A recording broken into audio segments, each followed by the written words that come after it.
Hello friends, now we are going to talk about the topic राष्ट्रपति की शक्तियाँ।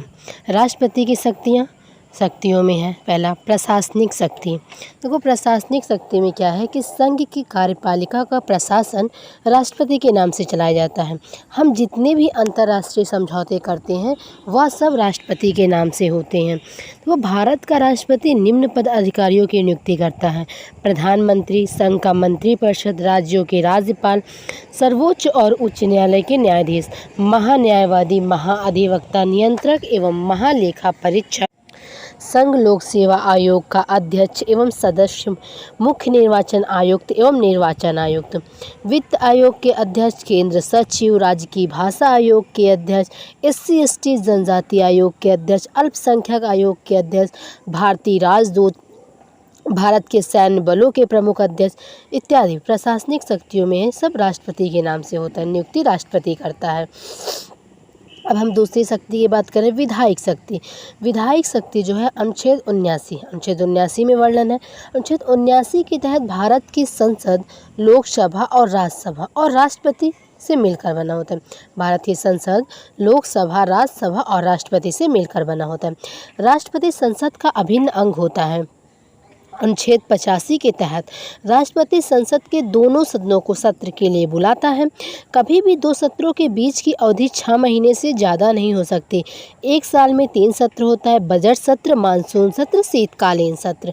ये तीनों सत्र बुलाने की शक्ति भी भारत के राष्ट्रपति की है। भारत का राष्ट्रपति इसी अनुच्छेद के तहत संसद को भंग करने की शक्ति होती है उसे, अर्थात लोकसभा भंग होती है। अगर वर्तमान सरकार लोकसभा में अपना बहुमत खो देती है तो या तो फिर आपातकाल में संसद के लोकसभा को भंग कर सकता है वो, और राज्यसभा तो कभी भंग ही नहीं हो सकती क्योंकि वह उच्च सदन है और हमारी लोकसभा निम्न सदन है। अनुच्छेद 86 के तहत संसद में राष्ट्रपति का अभिभाषण, अर्थात संसद में राष्ट्रपति कब कब भाषण देता है ये वर्णन है। राष्ट्रपति न केवल 3 मौक़ों पर संसद में जाता है। पहला, जब साल के शुरुआत में जब वित्त मंत्री वित्तीय वार्षिक बजट पेश करेगा, और बजट सत्र ही राष्ट्रपति के भाषण से ही शुरू होता है। और दूसरी बार कब जाता है, जब लोकसभा में हर 5-5 साल में चुनाव होते हैं तो हम जब वोट करने जाते हैं तो अपने क्षेत्र के प्रत्याशी को जिताकर MP बनाते हैं, अर्थात हम सब लोकसभा बनाते हैं, ना कि प्रधानमंत्री। और जिस भी राष्ट्रीय दल के पास सबसे ज़्यादा MP होते हैं और जितने MPs बनाने की ज़रूरत है लोकसभा में, तो BJP को ना तो पूर्ण बहुमत मिला था, तो अब BJP के ही अध्यक्ष अब चुनेंगे कि जो हमारा दल होगा उसके नेता जो है वो मोदी होंगे। तो राष्ट्रपति ने मोदी को शपथ दिलाकर नियुक्त किया प्रधानमंत्री में। इसलिए देखो, हम प्रधानमंत्री नहीं चुनते, हम MPs चुनते हैं और MP मिलकर अपने दल का एक नेता चुनते हैं जो प्रधानमंत्री का शपथ लेता है। तो राष्ट्रपति ने मोदी को शपथ दिलाकर नियुक्त कर दिया प्रधानमंत्री पर। इसीलिए प्रधानमंत्री ना निर्वाचित नहीं नियुक्त होता है, परंतु राष्ट्रपति का निर्वाचन मंडल में लोकसभा और राज्यसभा के सदस्यों, विधानसभा के सदस्य और दिल्ली और पुडुचेरी के विधानसभा सदस्य द्वारा निर्वाचित होते हैं। नई सरकार के प्रथम सत्र में राष्ट्रपति भाषण देगा। अनुच्छेद 108 के तहत राष्ट्रपति की संयुक्त अधिवेशन बुलाने की शक्ति होती है और संयुक्त अधिवेशन बुलाने को ऑस्ट्रेलिया के संविधान से लिया गया है। ऑस्ट्रेलिया के संविधान से संयुक्त अधिवेशन को लिया गया है। अब अनुच्छेद 87 के तहत राष्ट्रपति का संसद विशेष अभिभाषण होगा। जब राष्ट्रपति संयुक्त अधिवेशन बुलाएगा तो संयुक्त अधिवेशन की अध्यक्षता लोकसभा स्पीकर करता है। भारत में 2 प्रकार की बल होती है: सैन्य बल और अर्धसैन्य बल। सैन्य बल का कार्य होता है कि वह देश की बाहरी सुरक्षा को बनाए रखना, और अर्धसैन्य बल का क्या होता है कि ये देश की आंतरिक सुरक्षा को बनाए रखना इनका काम है। अब राष्ट्रपति धन विधेयक को छोड़कर किसी भी विधेयक को पूर्ण अवलोकन के लिए संसद को लौटा सकता है। देखो, अब राष्ट्रपति के पास कुछ शक्तियाँ होती हैं जिन्हें हम वीटो शक्तियाँ कहते हैं। राष्ट्रपति की वीटो शक्तियाँ होती हैं। शक्तियाँ कैसे होती हैं? अत्यंतिक वीटो क्या है? जब देखो भारत का राष्ट्रपति किसी भी बिल या कानून को बनाने के लिए अनुमति देने से इनकार कर देता है तो वह वीटो शक्ति का प्रयोग करता है। निलंबनकारी वीटो क्या होता है कि भारत का राष्ट्रपति किसी भी विधेयक या बिल को एक बार पुनर्अवलोकन के लिए संसद को वापस कर देता है तो निलंबनकारी वीटो का प्रयोग करता है। मतलब कि अगर भारत का राष्ट्रपति किसी भी कोई विधेयक है, कोई बिल है जो उसे सही नहीं लग रहा, तो वो उसे पुनर्अवलोकन के लिए संसद को वापस कर दे, तो इस प्रकार को निलंबनकारी वीटो कहते हैं। और जेबी वीटो वो है कि भारत का राष्ट्रपति किसी विधेयक पर ना तो हस्ताक्षर करना चाहता है और ना ही पुनर्अवलोकन के लिए लौटाना चाहता है, और मुख्य न्यायाधीश से सलाह मशवरा भी कर चुका है, फिर भी वह हस्ताक्षर नहीं करना चाहता, तो वह ना अपना जेबी वीटो का प्रयोग करता है। देखो, धन विधेयक को छोड़कर वह किसी भी विधेयक को अपनी जेब में रख सकता है। एक बार सरदार ज्ञानी जैल सिंह के समय में 1985 में भारतीय डाक अधिनियम पर जेबी वीटो का इस्तेमाल उन्होंने किया था। भारत का राष्ट्रपति अपने कार्यकाल में केवल एक ही बार जेबी वीटो का इस्तेमाल कर सकता है। आर्टिकल 123 आर्टिकल 123 के तहत राष्ट्रपति अध्यादेश जारी कर सकता है। संसद में कानून तभी बनता है जब संसद में कोई सत्र चल रहा है, लोकसभा या राज्यसभा का, तभी कोई कानून बनता है। लेकिन जब लोकसभा या राज्यसभा कोई सत्र संसद में नहीं चल रहा हो, तो कानून बनाना हो, तो राष्ट्रपति के पास शक्ति है कि वह अध्यादेश जारी कर सकता है, और यह नियमित समय का कानून लागू होता है। जैसे ही राष्ट्रपति के द्वारा घोषित किया जाता है, वह तुरंत तत्काल प्रभाव से लागू हो जाता है, और यह तब तक लागू रहता है जब तक भारत का राष्ट्रपति संसद में सत्र न बुलाए। जब भारत का राष्ट्रपति अगला सत्र बुलाता है, तो सत्र बुलाने के दिन से ही 6 सप्ताह के बाद यह टेम्परेरी कानून अपने आप खत्म हो जाता है, और एक अध्यादेश की वैलिडिटी मान्य मतलब उसका 6 माह तक होगा, क्योंकि 2 बार 1 वर्ष में सत्र बुलाया जाता है। अब बात करते हैं हम सैन्य शक्तियों की, राष्ट्रपति की सैन्य शक्तियों की बात करते हैं। देखो, भारत का राष्ट्रपति सभी सैन्य बलों का अध्यक्ष होता है। बिना राष्ट्रपति की अनुमति के बिना कोई सैन्य बल कार्यवाही नहीं कर सकता। अब बात करते हैं न्यायिक शक्तियाँ। न्यायिक शक्तियाँ क्या, ये सर्वोच्च न्यायालय और उच्च न्यायालय के सभी न्यायाधीशों की नियुक्ति करता है। देखो, अनुच्छेद 72 के तहत राष्ट्रपति की क्षमादान करने की शक्ति होती है। ये किसी न्यायालय के द्वारा दिए गए अपराध को कम कर सकता है। अगर सर्वोच्च न्यायालय द्वारा किसी व्यक्ति को मृत्युदंड मिला है, तो उसे भी वह क्षमा कर सकता है बिना किसी से परामर्श लिए, अपनी विवेक से। देखो, अनुच्छेद 143 के तहत राष्ट्रपति की मुख्य न्यायाधीश से सलाह लेने की शक्ति होती है। राष्ट्रपति चाहे तो किसी भी मुद्दे पर सर्वोच्च न्यायालय के मुख्य न्यायाधीश से सलाह ले सकता है, और जब वह मुख्य न्यायाधीश से सलाह मांगता है, तो उसके लिए 5 न्यायाधीशों की बेंच बनाई जाती है, और वहीं 5 जजों का बेंच का समूह निर्णय लेता है कि राष्ट्रपति को क्या सलाह देनी है। मुख्य न्यायाधीश के द्वारा दी गई सलाह को मानने के लिए लेकिन राष्ट्रपति बाध्य नहीं होता। सलाह लेता जरूर है, लेकिन वो बाध्य नहीं होता, सलाह कुछ भी मिले। अब बात करते हैं आपातकालीन शक्तियाँ।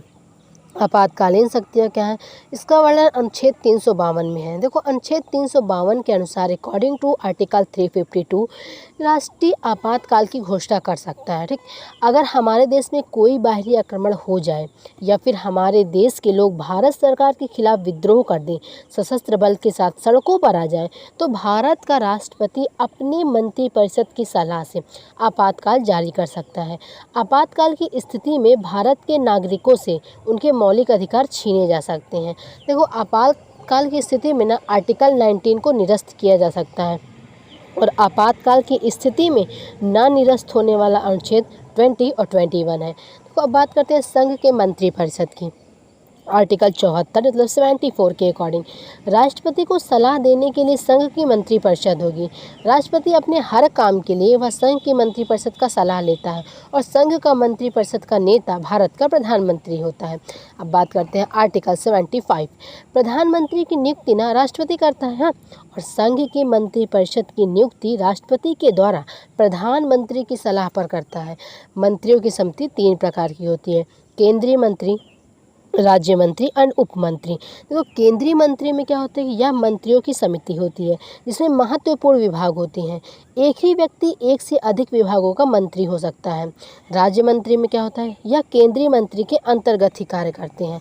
और उप मंत्री केंद्रीय मंत्री और राज्य मंत्री के अनुपस्थिति में इनके काम को करना देखना ही उप मंत्रियों का काम होता है। देखो, अगर केंद्रीय मंत्री और राज्य मंत्री नहीं है, तो उनकी अनुपस्थिति में उनका काम देखना ये उप मंत्रियों का काम होता है। देखो, जो भी सरकार अपने संघ में कुल सदस्यों का 15% ही मंत्री बन सकते हैं, कुल सदस्यों के 15% ही मंत्री बन सकते हैं। यह 91 91 संविधान संशोधन 2003 के तहत निर्धारित हुआ कि एक सरकार में मंत्रियों की संख्या 15% हो सकती है। अनुच्छेद 75 के 3 मतलब 75 का 3 मंत्रिपरिषद का कार्यकाल वैसे तो 5 वर्ष का होता है, मगर ये प्रधानमंत्री पर भी निर्भर करता है। अगर प्रधानमंत्री इस्तीफा देता है, बहुमत दल का नेता वही होता है। अगर प्रधानमंत्री इस्तीफा देता है तो बहुमत दल का नेता तो वही होता है, तो उसके पूरे मंत्रिपरिषद को भी इस्तीफा देना होता है। इसलिए मंत्रिपरिषद का कार्यकाल ना प्रधानमंत्री पर निर्भर करता है। अगर प्रधानमंत्री ने इस्तीफा दिया तो पूरे मंत्रिपरिषद को इस्तीफा देना होगा।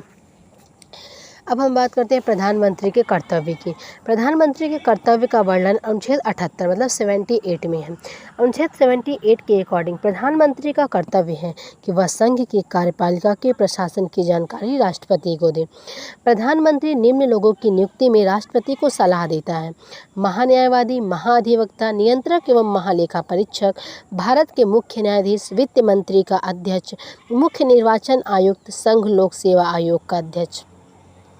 एंड प्रधानमंत्री न निम्न विभागों का अध्यक्ष भी होता है, जैसे NITI Aayog, national institute for transforming India, राष्ट्रीय आपदा प्रबंधन प्राधिकरण का अध्यक्ष होता है, राष्ट्रीय विकास परिषद का अध्यक्ष होता है, द्वीपीय विकास प्राधिकारी का अध्यक्ष होता है, निर्वाचन नियंत्रण बोर्ड का अध्यक्ष होता है, जंगली जीव अभ्यारण्य या वन्य जीव संरक्षण का अध्यक्ष होता है, राष्ट्रीय एकता परिषद का अध्यक्ष होता है एंड राष्ट्रीय जल संसाधन प्रक्रिया का भी अध्यक्ष होता है।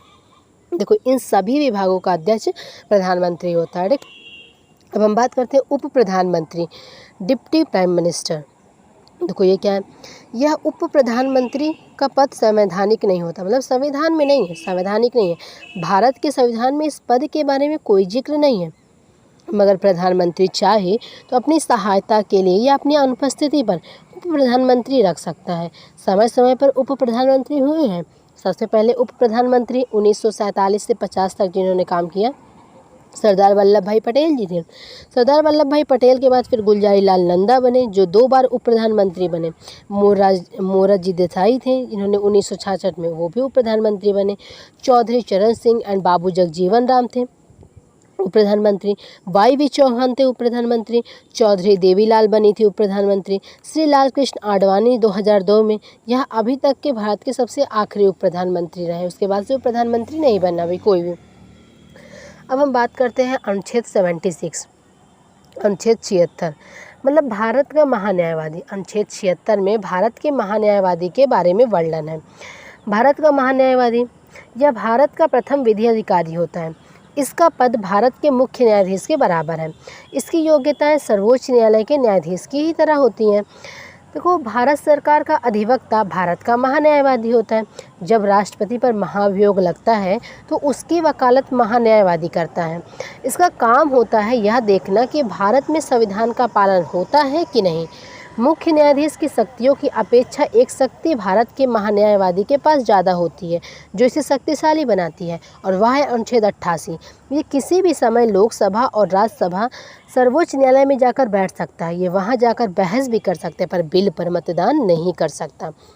फ्रेंड्स, अब हम बात करेंगे संघ की विधायिका। संघ की विधायिका का वर्णन जो है अनुच्छेद 79, अनुच्छेद 79 में कि भारत की एक संसद होगी, भारत की एक संसद होगी जो राष्ट्रपति, लोकसभा और राज्यसभा से मिलकर बनी होती है। अब बात करते हैं आर्टिकल 80 मतलब 80 में क्या है, राज्यसभा की संरचना। राज्यसभा की संरचना, राज्यसभा इस संसद का उच्च सदन कहलाती है, जिसमें अधिकतम सदस्यों की संख्या 250 हो सकती है और 12 सदस्यों की नियुक्ति राष्ट्रपति करता है। इसके निर्वाचित सदस्य राज्यों की विधानसभा से निर्वाचित होते हैं। राज्यसभा कार्यकाल 6 वर्ष का होता है। इसे कभी भंग नहीं किया जा सकता, लेकिन प्रत्येक 2 साल में 1/3 सदस्य सेवानिवृत्त कर दिए जाते हैं। ठीक, देखो अनुच्छेद 81, आर्टिकल 81 की बात। आर्टिकल 81 में लोकसभा की संरचना का वर्णन है। आर्टिकल 80 में राज्यसभा की संरचना और आर्टिकल 81 में लोकसभा की संरचना। अब लोकसभा की संरचना यह संसद की निम्न सदन कहलाती है। इसमें अधिकतम 552 सदस्य हो सकते हैं, जिसमें से 2 आंग्ल भारतीय नियुक्त किए जाते हैं। लोकसभा को राष्ट्रपति के द्वारा भंग किया जा सकता है यदि मौजूदा सरकार संसद में अपना बहुमत खो देती है। अब बात करते हैं आर्टिकल 82 अनुच्छेद 82। देखो अनुच्छेद 82 के अकॉर्डिंग लोकसभा और राज्यसभा की सीटों के आवंटन में प्रत्येक जनगणना के बदलाव होंगे, क्योंकि वह जनसंख्या के आधार पर होते हैं, लेकिन सरकार के द्वारा 2026 तक स्थगित किया गया है। अगली जनगणना 2031 में होगी, तभी सीटों में बदलाव होंगे। अब बात करते हैं आर्टिकल 83 के अकॉर्डिंग लोकसभा के कार्यकाल का वर्णन है।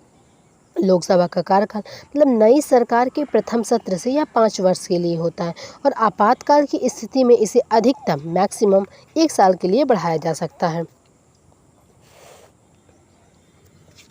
अब बात करेंगे आर्टिकल 84 में क्या है, संसद के सदस्यों की योग्यताएं।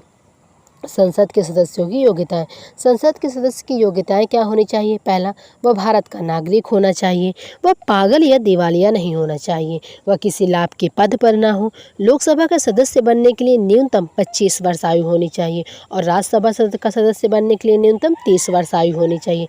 अब बात करते हैं अनुच्छेद 89। देखो अनुच्छेद 89 में राज्यसभा का एक सभापति एवं एक उपसभापति होगा। भारत का उपराष्ट्रपति ही राज्यसभा का पदेन सभापति होता है। सभापति की अनुपस्थिति में उसका कार्यभार उपसभापति संभालेगा और सभापति अपना इस्तीफा राष्ट्रपति को देगा तथा उपसभापति अपना इस्तीफा सभापति को देगा। उपराष्ट्रपति निर्वाचित होता है, इसका चुनाव भी राष्ट्रपति की ही तरह होता है। इसके चुनाव निर्वाचन में भी लोकसभा और राज्यसभा के सारे सदस्य भाग लेते हैं, लेकिन राज्यसभा के सदस्य अपने में से ही एक उपसभापति चुनते हैं। बात करते हैं आर्टिकल 92 में क्या है कि लोकसभा का एक अध्यक्ष एवं एक उपाध्यक्ष होता है। एक अध्यक्ष एवं उपाध्यक्ष होता है। लोकसभा के सदस्य ही अपने में से एक अध्यक्ष और एक उपाध्यक्ष चुनते हैं। लोकसभा अध्यक्ष की अनुपस्थिति में उपाध्यक्ष ही उसका कार्यभार संभालेगा। अध्यक्ष और उपाध्यक्ष अपना इस्तीफा एक दूसरे को देंगे। अब आर्टिकल 94 के अकॉर्डिंग लोकसभा अध्यक्ष के निलंबन की प्रक्रिया केवल लोकसभा से होती है। जब लोकसभा के सदस्य उसके प्रति अविश्वास प्रस्ताव पारित कर देंगे, तब लोकसभा अध्यक्ष को उससे पद से हटा दिया जाएगा। भारत के सबसे पहले लोकसभा अध्यक्ष गणेश वासुदेव मावलंकर जी थे, जिन्हें इस प्रक्रिया के द्वारा हटाया गया था। उन्होंने शासन किया था 1952 से 56 तक।